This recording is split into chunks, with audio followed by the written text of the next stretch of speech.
change each of these to decimals. So on this first one, I will show you how we can solve it both ways. That's not always going to work because sometimes you get a repeating number.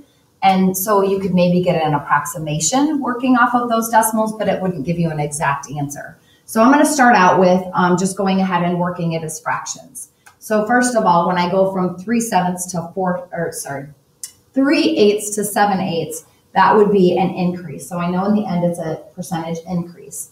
Now I want to see how much it changed.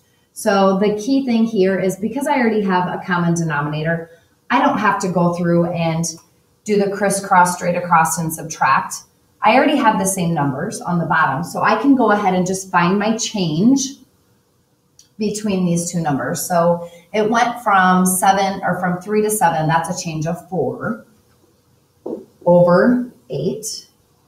And we can reduce that if we want to, or we can leave it as 4/8. I'll go ahead and just leave it. So now when we do this, before we would write our change over our original. So our original was 3/8.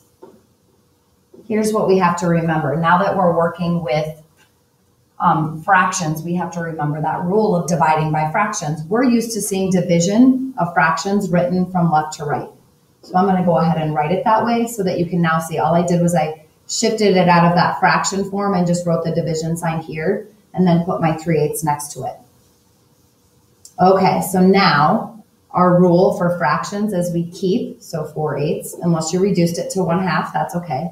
We change to multiplying and we flip 8 over 3. Now I strategically didn't flip it because now it makes it very easy for me to see that I could cross cancel these out. 8 would go into themselves each once. So now I end up with 4/3. Okay, so 4/3, that's our fraction. But remember, we always work and change it to our percentage. So now we're going to go ahead. This was our fraction. We're going to go ahead and change that to its decimal. So 4 divided by 3 gives me 1.3. Repeating, so 3/3.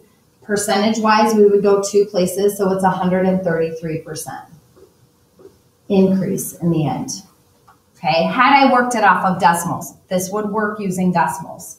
So now I'm going to go ahead and show you that I should get around about the same answer as long as these are not repeating decimals. So if I changed each of these to their decimal form, just so I didn't have to remember all of those rules for fractions, 3 divided by 8 would have given me 0.375.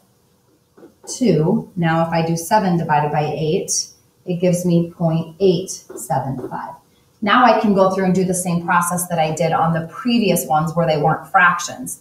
Okay, so first of all, it went from 0.375 to 0.875. So yes, that's an increase. And maybe it's easier for you to compare decimals over fractions. Okay, so now when I look at this, I find my change. So I'm going to subtract between these two. Okay, so 0.875 minus 0.375 gives me 0.5 change. So my change was 0.5 over my original was 0.375. Okay, and I know fractions, you don't normally have decimals. So that's the thing you have to understand is when you're working with in this format, it's okay because we're going to that next step to have a decimal in there. So now I'm going to leave 0.5 on my calculator and divide that by 0.375. And when I do that, I get back to the same number, 1.33 repeating, which becomes 133%.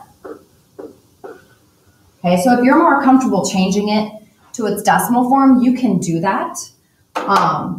Just realize that sometimes that will not work because maybe you get a repeating decimal for your fraction. Okay, so let's try one more. And once again, we'll just do this one together. Okay, so we've got 1/4. I'm going to go ahead and work it as fractions. If you want to work it as decimals, you can change each of those to decimals and then we can compare our answers in the end. So 1/4 to 1/2. Well, if I only had a 1/4 of a pizza and then I had a 1/2 of a pizza, that would be an increase. So I know in the end it's an increase. Okay, in order to find the change between these, I have to have a common denominator. Or I can do that,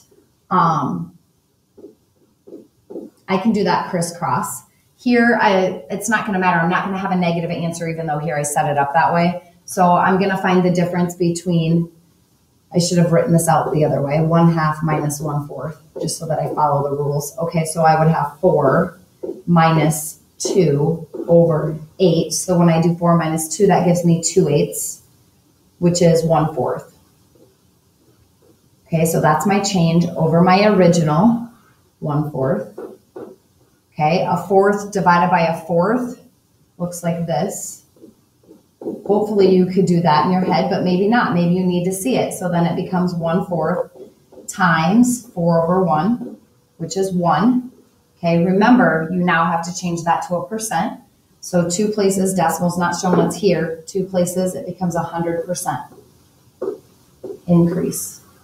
Okay, if you worked decimals, this would have been a 0.25, and this would have been a 0.5. So then you would have gotten a 0.25 change over a 0.25 of the original, which would still get you down to that 100%. Okay, so working with fractions, once again, you choose. You want to change it to its decimal form, you can do that. So the key thing out of this part of the lesson is identifying whether or not we have an increase or a decrease. Okay, so looking at your original information, then you're going to use the formula, a change in your numbers. So you're going to subtract between your numbers over the original amount, then change that fraction into its decimal and percent form. Good luck with this.